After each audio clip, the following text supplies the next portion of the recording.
Descubrí que mi nuera había estado mintiendo durante 15 años cuando encontré los documentos escondidos en el ático de mi propia casa. Carmen había sido tan cuidadosa, tan meticulosa en mantener su fachada de nuera perfecta, que jamás sospeché que detrás de esas sonrisas falsas se escondía una manipuladora calculadora que había estado robándome sistemáticamente. El polvo del ático me hizo estornudar mientras buscaba las decoraciones navideñas. Mis manos artríticas temblaron al abrir una caja que pensé contenía adornos, pero en su lugar encontré carpetas llenas de documentos con mi firma falsificada y contratos que nunca había visto en mi vida. Todo comenzó 3 meses atrás, cuando mi hijo Eduardo me anunció que él y Carmen necesitaban mudarse a la casa familiar temporalmente. Es solo hasta que encontremos algo propio, mamá. Me había dicho con esa sonrisa que heredó de su padre. Carmen está embarazada otra vez y necesitamos más espacio. Yo había aceptado inmediatamente, emocionada por la posibilidad de tener a mis nietos cerca y ayudar con el nuevo bebé que venía en camino. La casa de 3 pisos en el barrio Palermo había sido mi hogar durante 40 años, desde que mi difunto esposo Roberto la compró cuando Eduardo era apenas un niño. Era demasiado grande para mí sola, eso era cierto, pero nunca había considerado venderla porque estaba llena de recuerdos y esperaba que algún día Eduardo la heredara. Carmen había llegado a nuestras vidas hace 15 años como una joven estudiante de administración que trabajaba en el banco donde Eduardo tenía su cuenta.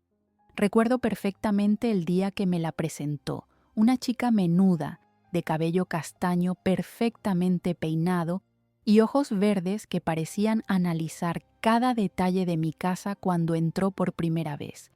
Es hermosa. Había murmurado al ver el piano de cola que Roberto me regaló para nuestro 10º aniversario. Desde el primer momento, Carmen mostró un interés especial por todo lo que había en la casa, preguntando sobre el origen de cada mueble, cada cuadro, cada objeto de valor. Al principio pensé que era curiosidad genuina de una joven que quería conocer la historia familiar de su novio. Carmen era encantadora cuando quería serlo, siempre dispuesta a ayudar en la cocina durante las reuniones familiares, recordando fechas importantes y trayendo pequeños regalos que demostraban que prestaba atención a los detalles. Durante los primeros años de su relación con Eduardo, yo llegué a considerarla como la hija que nunca tuve. Roberto también la había aceptado de inmediato, impresionado por su conocimiento de finanzas y su aparente madurez para alguien tan joven. La boda había sido exactamente como Carmen la soñó, una ceremonia elegante en la iglesia del barrio, seguida de una recepción en el club de campo más exclusivo de la ciudad. Yo había pagado la mitad de los gastos gustosamente, viendo la felicidad en los ojos de Eduardo. Carmen había insistido en que era demasiado generosa, pero sus protestas sonaban huecas incluso entonces. Ahora me daba cuenta de que había estado calculando cada peso que yo gastaba, evaluando mi capacidad financiera para futuros favores. Los primeros años de matrimonio transcurrieron sin incidentes mayores.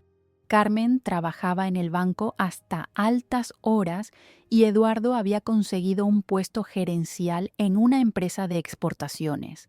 Parecían felices, prósperos, independientes. Cuando nació Sofía, mi primera nieta, yo estaba en la gloria. Carmen me permitía cuidar a la bebé los fines de semana y durante las vacaciones, y yo interpretaba su confianza como una señal de que realmente me consideraba parte importante de su nueva familia. El primer indicio de que algo no estaba bien llegó después de la muerte de Roberto, hace 5 años. Carmen había sido sorprendentemente solidaria durante el funeral, organizando los arreglos florales y coordinando con el catering para el velorio. Su eficiencia me había conmovido en un momento de dolor tan profundo que apenas podía funcionar. Pero ahora, mirando los documentos en mis manos temblorosas, Recordaba cómo Carmen había insistido en ayudarme con el papeleo de la herencia, ofreciéndose a acompañarme al notario y revisar todos los documentos legales para asegurarme de que no me estafaran. Elena, estás muy vulnerable ahora, me había dicho con voz suave pero firme. Hay muchas personas que se aprovechan de las viudas recientes. Déjame revisar todo esto por ti.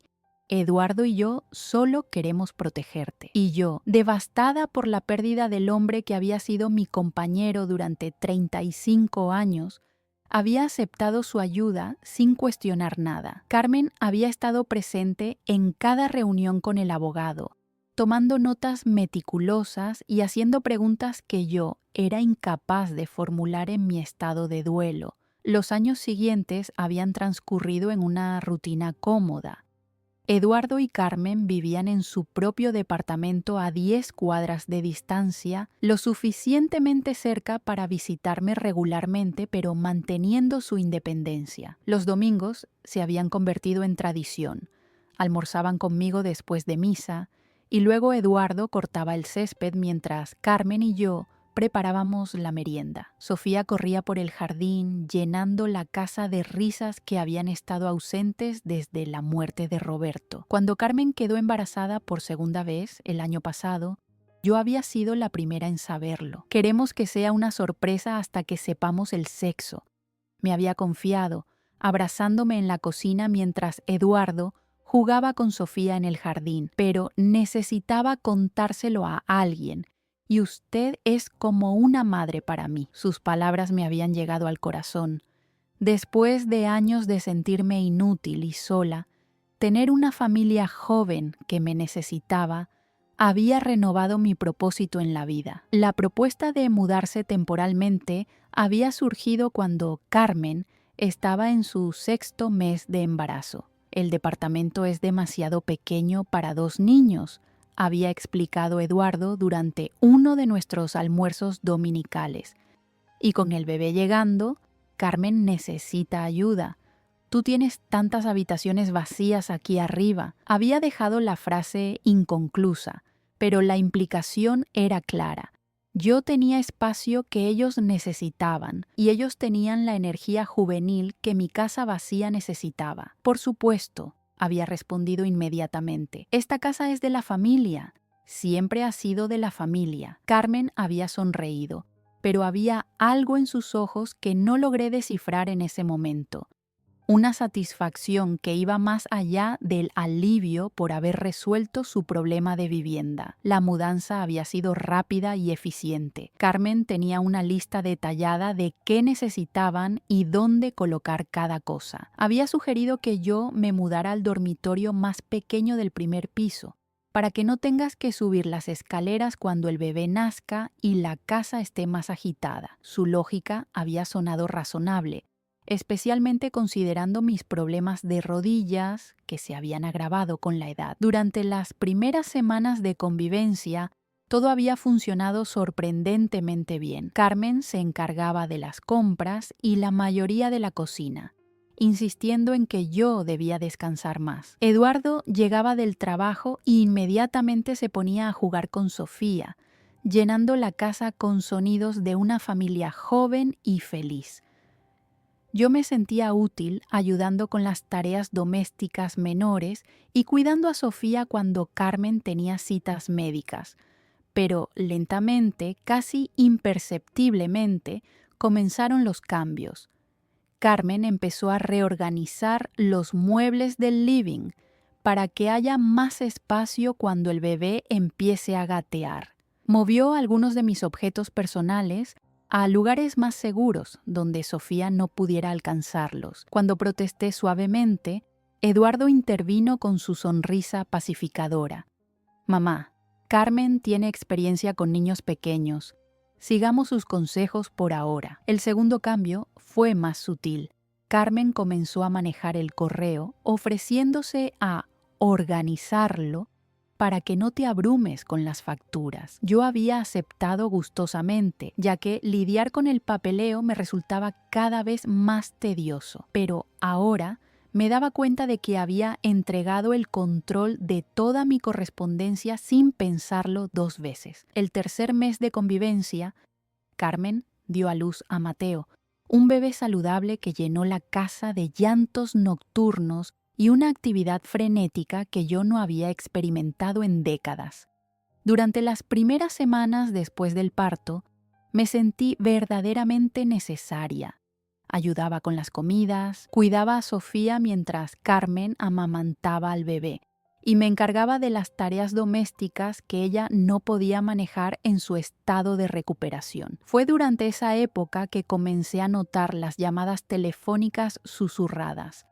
Carmen recibía llamadas a horas extrañas y siempre se alejaba para hablar en privado, ya fuera subiendo al segundo piso o saliendo al jardín. Cuando le preguntaba quién había llamado, siempre tenía una respuesta vaga: el pediatra, mi hermana desde Córdoba, el banco sobre una promoción. Sus explicaciones sonaban razonables, pero algo en su tono me generaba una inquietud que no podía explicar. Eduardo trabajaba más horas que antes, llegando cada vez más tarde y con un aire de preocupación que intentaba disimular delante de su familia. Una noche lo encontré en la cocina pasadas las 2 de la madrugada, revisando papeles con el ceño fruncido. ¿Todo bien, hijo?, le pregunté, y él prácticamente saltó del susto.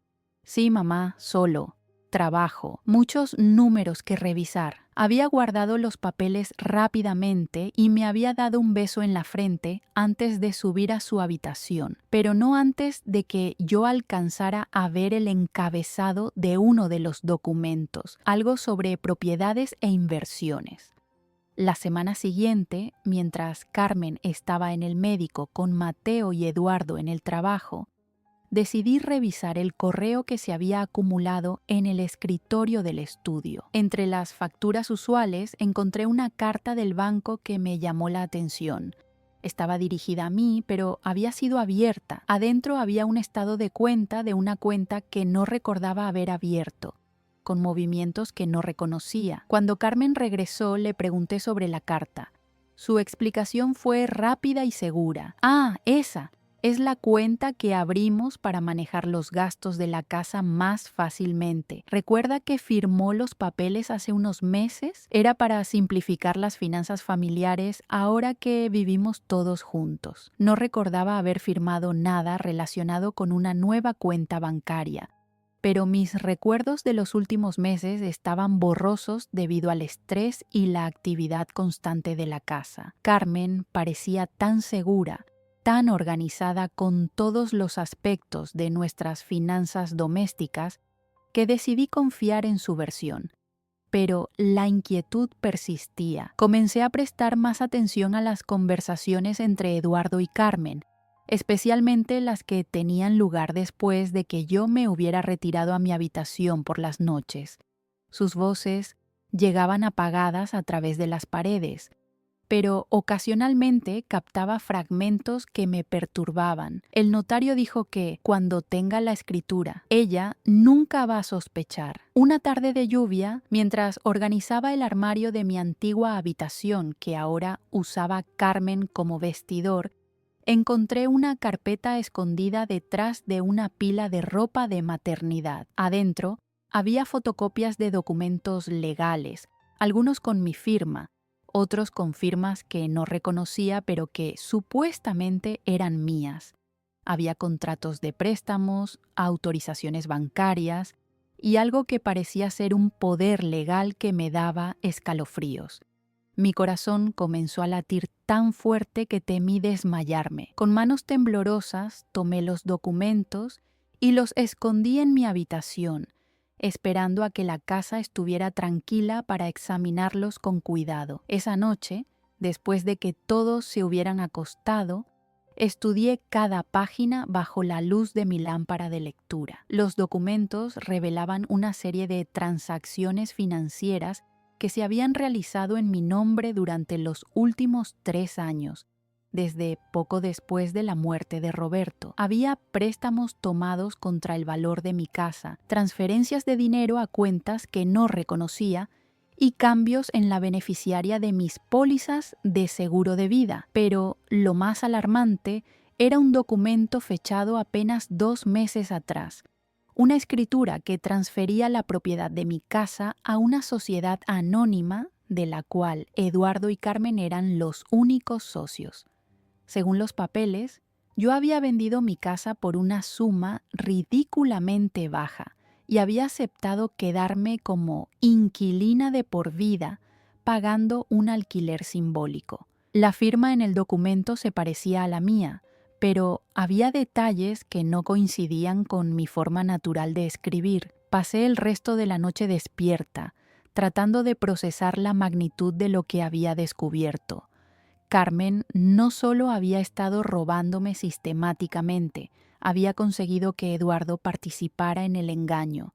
Mi propio hijo, el niño que había criado con valores de honestidad e integridad, había conspirado para quitarme mi hogar de la manera más cruel posible, haciéndome creer que seguía siendo bienvenida cuando en realidad ya no era más que una inquilina en mi propia casa. A la mañana siguiente, actué con normalidad mientras mi mente trabajaba furiosamente para entender cómo habían logrado falsificar mi firma en tantos documentos oficiales. Carmen desayunaba tranquilamente mientras amamantaba a Mateo, charlando sobre los planes para el jardín como si nada hubiera pasado. Eduardo besó mi frente antes de irse al trabajo, como había hecho durante años, pero ahora ese gesto me resultaba repugnante. Durante los días siguientes, comencé mi propia investigación silenciosa.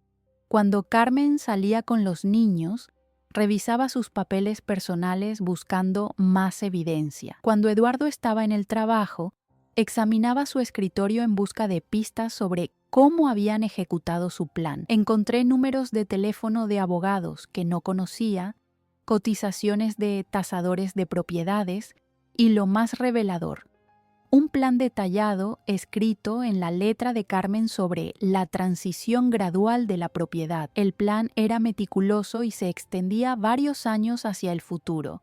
Comenzaba con ganar mi confianza completamente, seguía con el control gradual de mis finanzas y culminaba con la transferencia legal de todas mis propiedades, mientras yo creía que simplemente estaba ayudando a la familia con algunos trámites burocráticos. Incluso había una sección sobre cómo manejar mi eventual resistencia cuando me diera cuenta de lo que había pasado. La parte más dolorosa del documento era una nota al margen escrita por Eduardo. Mamá nunca va a entender los aspectos legales de esto. Mientras pueda quedarse en la casa, va a estar conforme. Para cuando se dé cuenta de la verdad, ya va a ser demasiado tarde para cambiar algo. La revelación de la traición de mi propio hijo me golpeó con una fuerza que no había experimentado ni siquiera durante la muerte de Roberto. Al menos cuando perdí a mi esposo, sabía que había sido amado hasta el final.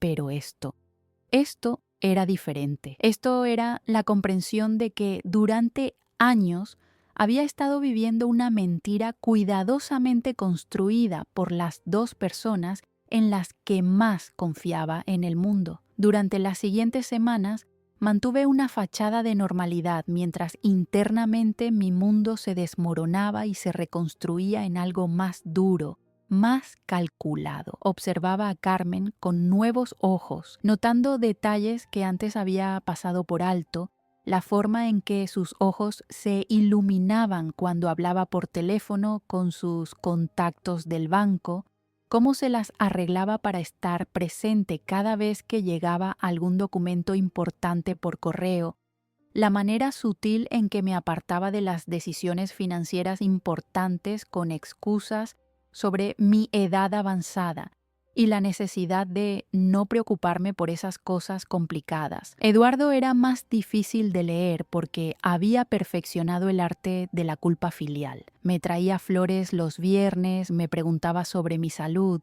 y se aseguraba de pasar tiempo conmigo los fines de semana, como había hecho durante años. Pero ahora podía ver la tensión en sus hombros cuando me miraba, la forma en que evitaba conversaciones sobre el futuro, y cómo siempre encontraba excusas para cambiar de tema cuando yo mencionaba hacer alguna mejora en mi casa. La gota que colmó el vaso llegó un martes por la tarde cuando escuché a Carmen hablando por teléfono en el jardín mientras pensaba que yo estaba durmiendo la siesta. Su voz llegaba clara a través de la ventana abierta de mi habitación. Sí, doctor Mendoza, entiendo que necesita evaluar su estado mental antes de proceder. No, ella no sospecha nada todavía. Pero Eduardo está preocupado de que empiece a hacer preguntas. La interdicción por senilidad es la opción más segura si ella se pone difícil. Exacto. De esa manera podemos acelerar la venta de las otras propiedades sin su consentimiento. Las palabras se grabaron en mi cerebro como hierro al rojo vivo. No solo me habían robado mi casa, estaban planeando declararme legalmente incompetente para poder disponer del resto de mis bienes sin obstáculos. Las otras propiedades incluían el departamento en la costa que Roberto y yo habíamos comprado como inversión para nuestra jubilación y las acciones de la empresa de su hermano que habían estado generando dividendos modestos pero constantes durante años. Esa noche, después de una cena en la que Carmen me sirvió mi comida favorita con una sonrisa que ahora podía ver como completamente falsa, me retiré temprano a mi habitación y comencé a planear mi contraataque. Tenía que ser cuidadosa, meticulosa y sobre todo silenciosa. Si Carmen y Eduardo se daban cuenta de que había descubierto su esquema, acelerarían el proceso de interdición y yo perdería cualquier oportunidad de recuperar lo que era mío. El primer paso fue documentar todo. Fotografié cada página de los documentos que había encontrado usando el celular que Sofía me había enseñado a usar el año anterior. Cada firma falsificada, cada transferencia no autorizada, cada detalle del plan maestro de Carmen quedó registrado en imágenes que guardé en una cuenta de correo electrónico nueva que abrí en la biblioteca del barrio. El segundo paso fue más arriesgado. Necesitaba acceso a mis cuentas bancarias originales y a los documentos legales que probaran mi estado mental competente. Esto requería salir de la casa sin levantar sospechas y visitar instituciones que Carmen había estado evitando que contactara directamente. Durante los siguientes días, establecí una rutina de caminatas matutinas para mi salud, que me permitían ausentarme de la casa durante periodos cada vez más largos sin generar preguntas. Carmen incluso las alentaba, diciendo que el ejercicio me haría bien. Si supiera que estaba usando esas caminatas para visitar abogados, contadores y el banco central donde Roberto y yo habíamos tenido nuestros ahorros principales durante décadas. Mi primera parada fue el banco. La gerente, una mujer de mediana edad llamada Patricia, que había conocido a Roberto, se mostró sorprendida cuando le expliqué que quería revisar todas mis cuentas y transacciones de los últimos 3 años. Señora Elena, su nuera estuvo aquí hace apenas un mes diciendo que usted había autorizado todas esas transferencias. Tenemos los documentos firmados. Me gustaría ver esos documentos, por favor. Respondí con una calma que no sentía. Cuando Patricia trajo los archivos, inmediatamente pude ver las discrepancias en las firmas.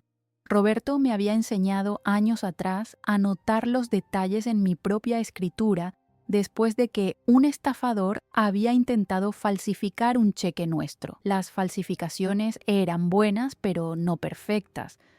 Patricia, dije suavemente, quiero que sepas que nunca firmé estos documentos y necesito tu ayuda para recuperar mi dinero. La expresión de la gerente cambió de confusión a alarma cuando le expliqué la situación. Durante la siguiente hora, revisamos juntas cada transacción sospechosa, cada transferencia no autorizada, cada movimiento que había reducido mis ahorros de una vida a una fracción de lo que habían sido. Esto es un caso claro de fraude familiar, murmuró Patricia mientras tomaba notas. Vamos a necesitar involucrar a nuestro departamento legal y probablemente a la policía. ¿Está preparada para eso, señora Elena? La pregunta me hizo pausar. ¿Estaba preparada para destruir a mi familia, para salvar mi patrimonio? ¿Estaba lista para que mi hijo fuera arrestado por fraude? ¿Podía vivir sabiendo que había enviado a la cárcel al padre de mis nietos? Pero entonces recordé las palabras de Carmen sobre la interdicción por senilidad y la respuesta se volvió cristalina. Sí, respondí sin vacilar. Estoy más que preparada. La preparación de mi contraataque tomó 3 semanas de trabajo silencioso y meticuloso. Cada mañana salía para mis caminatas saludables, pero en realidad estaba construyendo un caso legal que destruiría las mentiras de Carmen y Eduardo de una vez por todas. Patricia del banco me presentó a Rodrigo Vázquez, un abogado especializado en fraude familiar que había visto casos similares. Su oficina estaba llena de archivos de familias destruidas por la codicia, y su experiencia me dio la confianza que necesitaba para proceder. Su caso es particularmente sólido, me explicó después de revisar toda la evidencia que había reunido. Tenemos las firmas falsificadas, las transferencias no autorizadas y, lo más importante, el plan escrito que encontró en su casa. Eso demuestra premeditación y conspiración. Rodrigo también me ayudó a entender algo crucial. La escritura de mi casa, que aparentemente había firmado, era legalmente inválida porque no había sido ejecutada frente a un escribano real. Carmen había usado un notario falso, probablemente un cómplice, para hacer que el documento pareciera legítimo. Técnicamente, me explicó Rodrigo con una sonrisa grim, usted sigue siendo la propietaria legal de su casa. Ellos están viviendo allí ilegalmente. El plan que desarrollamos era simple, pero devastador. En lugar de una confrontación directa que le daría tiempo a Carmen para destruir evidencia o acelerar el proceso de interdicción, organizaríamos una reunión familiar donde revelaríamos toda la verdad de una vez, en presencia de testigos legales que documentarían cada reacción. Mientras tanto, Patricia trabajaba con el departamento de fraude del banco para rastrear cada peso que había sido robado de mis cuentas. El total era aún mayor de lo que había imaginado. Casi $200,000 en 3 años, suficiente para comprar una casa modesta o financiar una educación universitaria completa. La parte más dolorosa de mi investigación fue descubrir que Eduardo había estado en problemas financieros mucho antes de que comenzara el fraude. Había perdido su trabajo 2 años atrás y había estado mintiendo sobre ir a trabajar cada día, cuando en realidad estaba buscando empleo desesperadamente. El dinero robado de mis cuentas había estado financiando no solo sus gastos de vida, sino también sus deudas de juego que Carmen había descubierto después de casarse con él. Carmen no era la mente maestra que había imaginado. Era la facilitadora práctica de las debilidades de mi hijo. Ella había encontrado la manera de resolver los problemas financieros de Eduardo, aprovechándose de mi confianza y mi dolor por la muerte de Roberto. En su mente retorcida, probablemente justificaba sus acciones diciendo que eventualmente yo moriría y ellos heredarían todo de todas formas. Así que, ¿qué diferencia hacía acelerar el proceso? El día de la confrontación llegó en una tarde de otoño perfecta. Había invitado a Eduardo y Carmen a una cena especial para discutir el futuro de la familia, ahora que los niños estaban creciendo. Ellos llegaron sonrientes y relajados. Carmen incluso trajo un postre casero, como si fuéramos una familia normal compartiendo una velada agradable. Rodrigo y Patricia llegaron exactamente a las 8, presentándose como asesores financieros que me estaban ayudando a organizar mi herencia. Eduardo parecía ligeramente confundido por su presencia, pero Carmen inmediatamente se puso tensa. Elena, dijo Carmen con esa sonrisa falsa que había perfeccionado. No deberías haber consultado con nosotros antes de involucrar a extraños en nuestros asuntos familiares. Tienes razón, respondí tranquilamente. Debería haber consultado muchas cosas, como esta cuenta bancaria que aparentemente abrí, pero que no recuerdo haber firmado. Coloqué el primer documento sobre la mesa. El color se desvaneció del rostro de Carmen, pero Eduardo todavía parecía genuinamente confundido. Mamá, ¿de qué estás hablando? ¿O esta escritura de venta de mi casa por un precio ridículamente bajo a una empresa de la cual ustedes son socios? El segundo documento golpeó la mesa con un sonido seco. Ahora Eduardo también había perdido el color. Mamá, yo puedo explicar. O tal vez, continué, mi voz ganando fuerza, este plan detallado escrito por tu esposa sobre cómo robarme sistemáticamente y después declararme incompetente cuando descubriera la verdad. El silencio que siguió fue ensordecedor.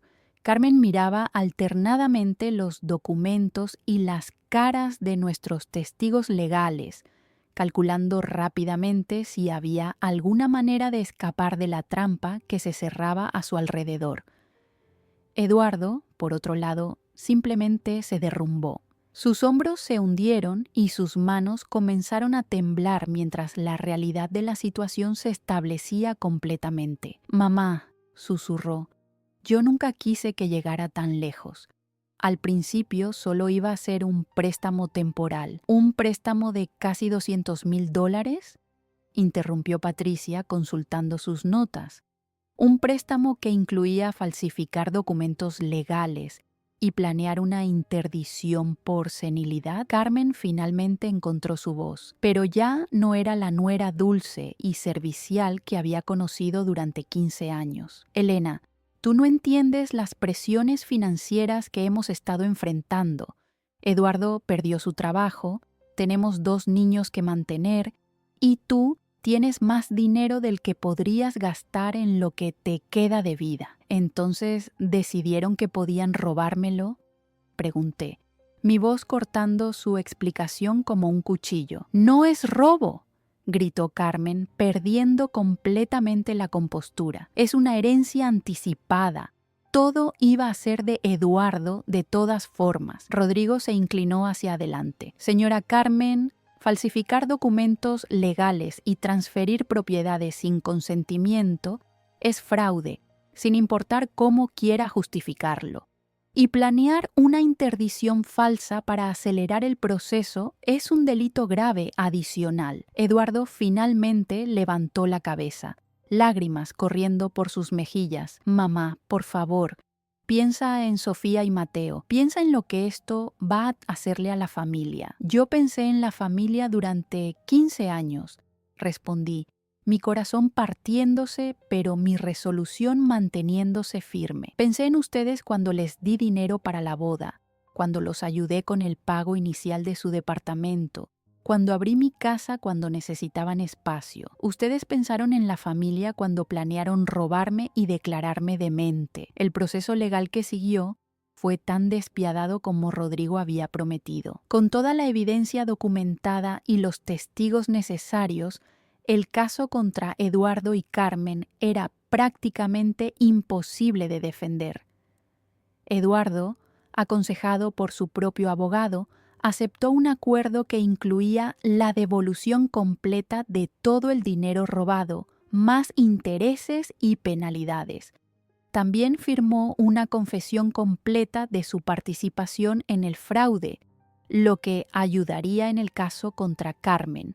A cambio, evitaría tiempo en prisión, pero tendría que cumplir 500 horas de servicio comunitario y 5 años de libertad condicional. Carmen, sin embargo, se negó a cualquier tipo de acuerdo. Su abogado intentó argumentar que ella había sido manipulada por Eduardo, pero los documentos escritos en su propia letra y las grabaciones telefónicas que habíamos obtenido legalmente destruyeron esa defensa. El juicio duró 3 semanas. cada día me sentaba en la primera fila del tribunal, mirando cómo se exponía la mentira que había sido mi vida durante los últimos 3 años. Eduardo testificó contra Carmen, su voz quebrándose mientras describía cómo ella había desarrollado el plan y lo había convencido de participar cuando sus deudas de juego se volvieron abrumadoras. Ella me dijo que mamá nunca se daría cuenta, declaró Eduardo en el estrado, evitando mi mirada, que solo estábamos tomando prestado contra nuestra herencia futura.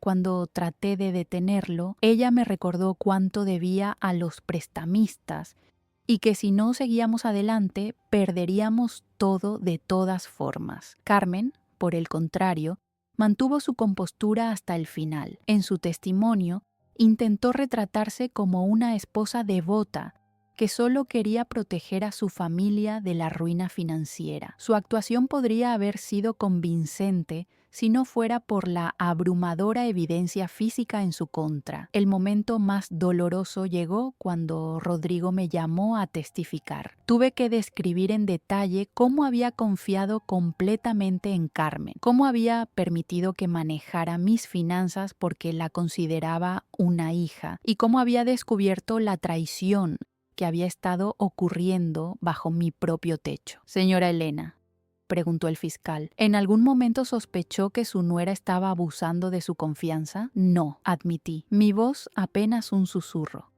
Yo creía que me amaba. Creía que éramos una familia de verdad. Carmen fue condenada a 4 años de prisión por fraude agravado, falsificación de documentos y conspiración. El juez también ordenó que pagara restitución completa, aunque eso significaba poco, considerando que no tenía activos propios.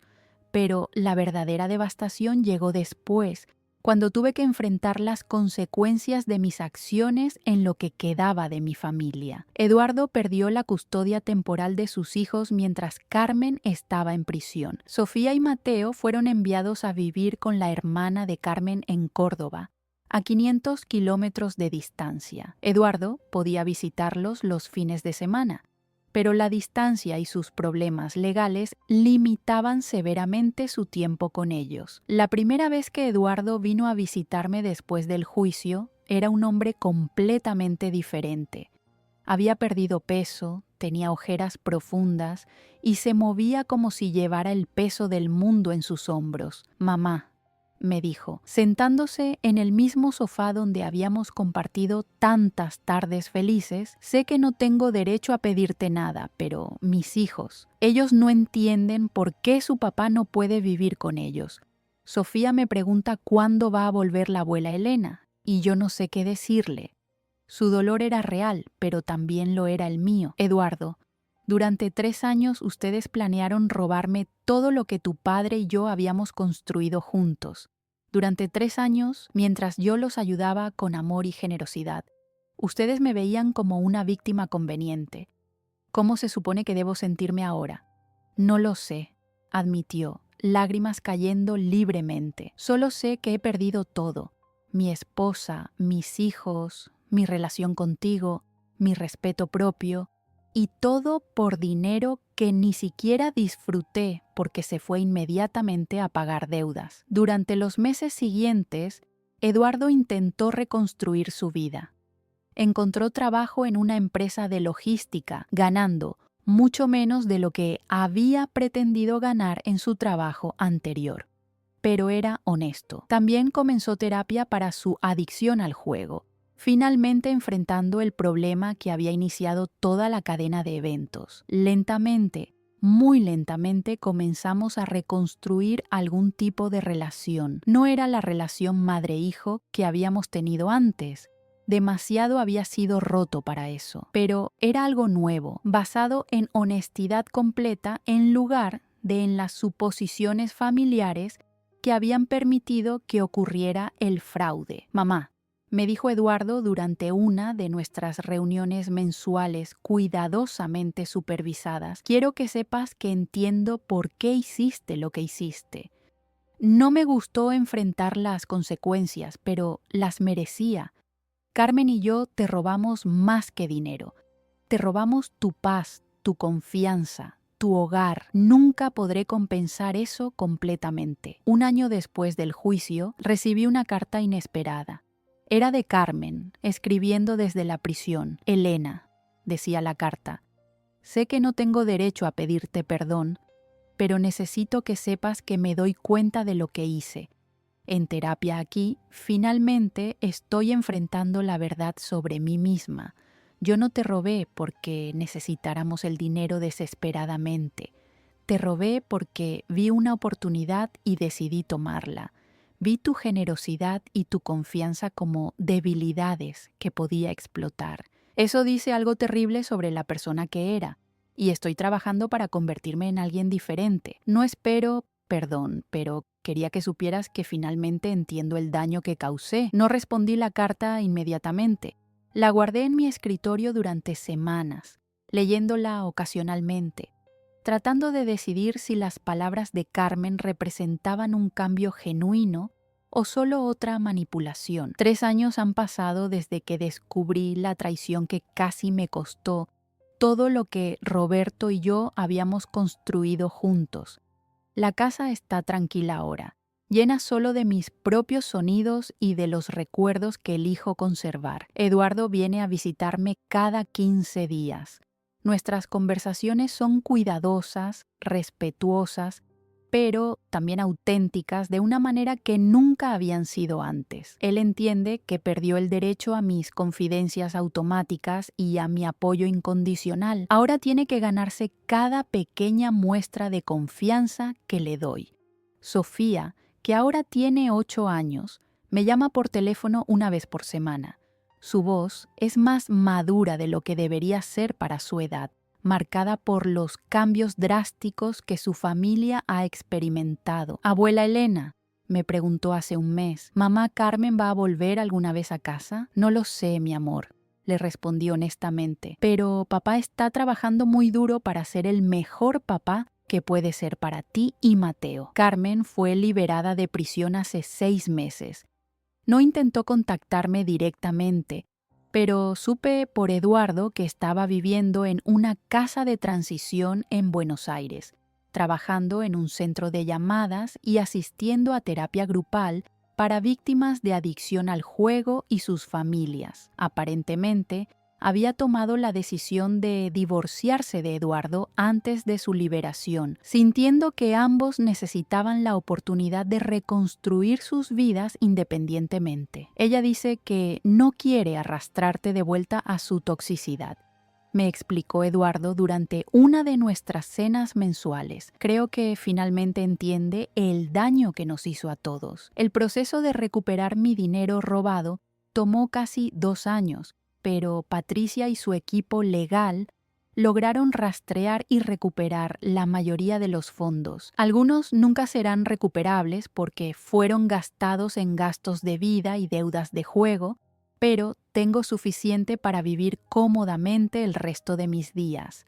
Más importante, he recuperado algo que pensé que había perdido para siempre: mi confianza en mi propio juicio. Durante meses después del juicio, me culpé por haber sido tan ciega a las señales de advertencia, tan dispuesta a entregar control sobre mi vida a personas que resultaron no merecer esa confianza. Pero en terapia, sí, a los 75 años, finalmente comencé terapia. Aprendí que la traición dice más sobre los traidores que sobre las víctimas. Mi generosidad y confianza no eran debilidades, eran virtudes que fueron explotadas por personas que habían perdido su brújula moral. La casa se siente diferente ahora. He rediseñado algunos espacios, compré muebles nuevos y contraté a una asistenta que viene 3 veces por semana para ayudar con las tareas más pesadas. Patricia me ayudó a establecer cuentas bancarias con medidas de seguridad adicionales y un fondo fiduciario que protegerá mis activos de cualquier manipulación futura. También hice algo que nunca pensé que haría.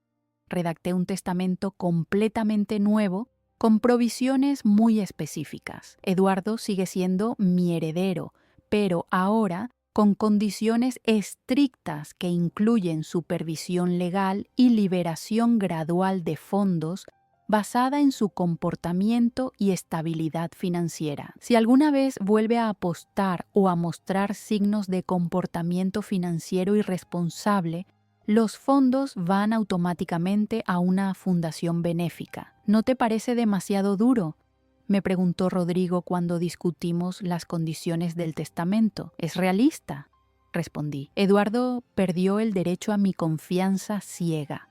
Si quiere recuperarla, tendrá que demostrar durante años que ha cambiado realmente. El mes pasado, Eduardo me sorprendió con una noticia inesperada. Había estado saliendo con una mujer llamada Ana, una trabajadora social divorciada con una hija adolescente. «Mamá», me dijo nerviosamente, «me gustaría que la conocieras. Si tú estás de acuerdo, por supuesto». La reunión fue tensa al principio. Ana era obviamente consciente de la historia de Eduardo y me abordó con una mezcla de respeto y cautela. «Señora Elena», me dijo durante nuestra primera conversación, «Eduardo me ha contado todo sobre lo que pasó. Quiero que sepa que entiendo por qué sería escéptica sobre cualquier mujer nueva en su vida». Me gustó su franqueza inmediata. Durante las siguientes semanas, observé cómo interactuaba con Eduardo, notando que ella no mostraba ningún interés particular en mis finanzas o propiedades.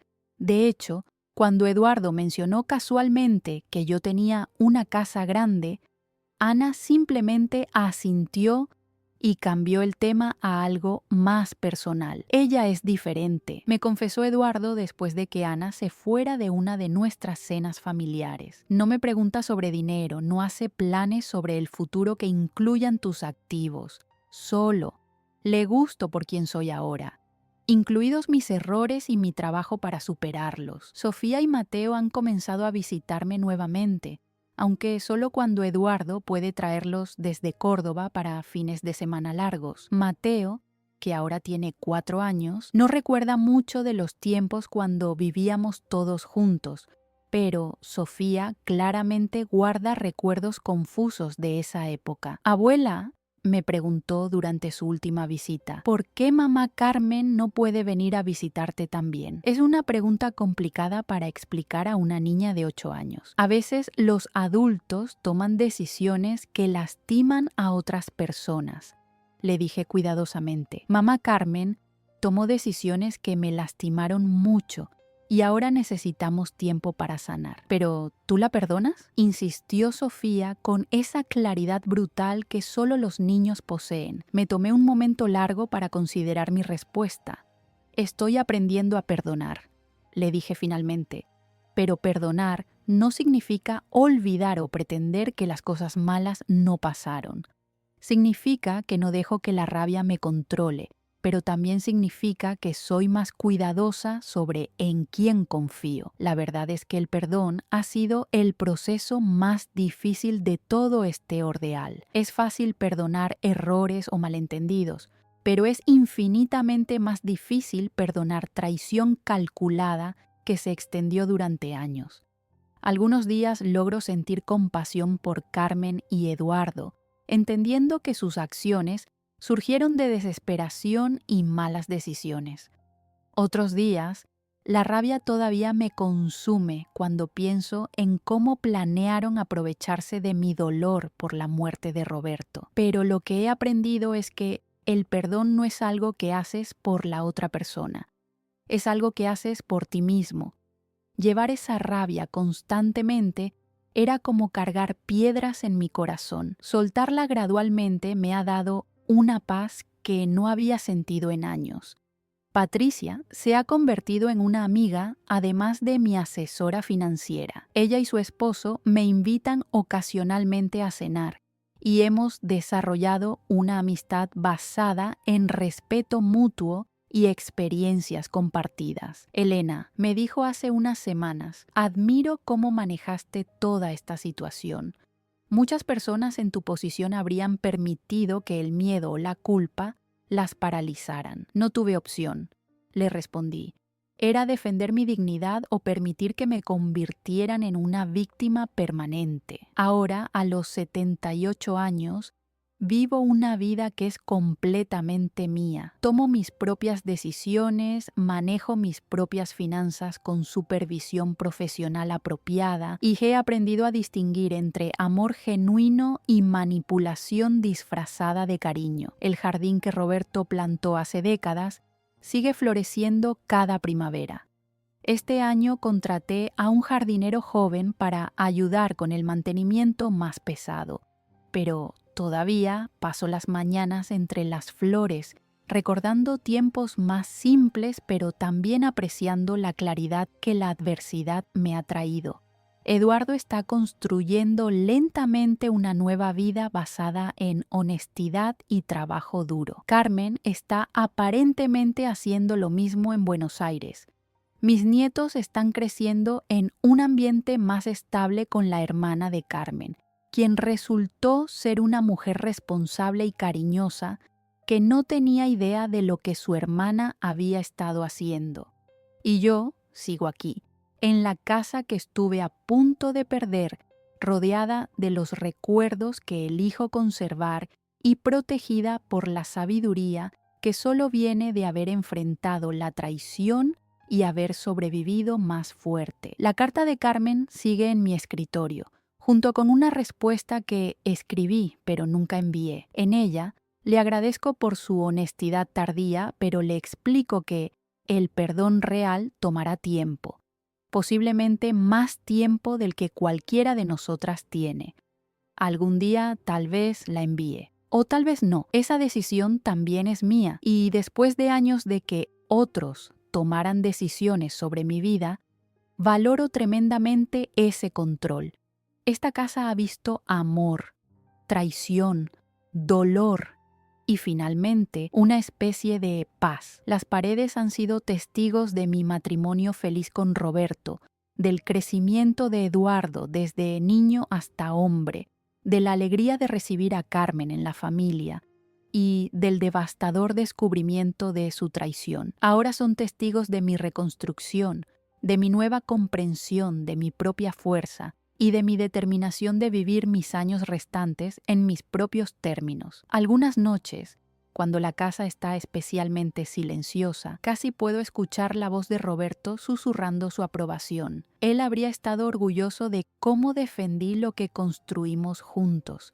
Habría estado triste por la pérdida de la familia que pensábamos haber creado, pero habría entendido que algunas batallas deben pelearse sin importar el costo personal. La mujer que descubrió esos documentos en el ático hace 3 años ya no existe. En su lugar hay alguien más sabia, más cautelosa, pero también más auténticamente libre. He aprendido que la familia real no se basa en sangre o obligación, sino en respeto mutuo, honestidad y amor genuino que no viene con condiciones ocultas.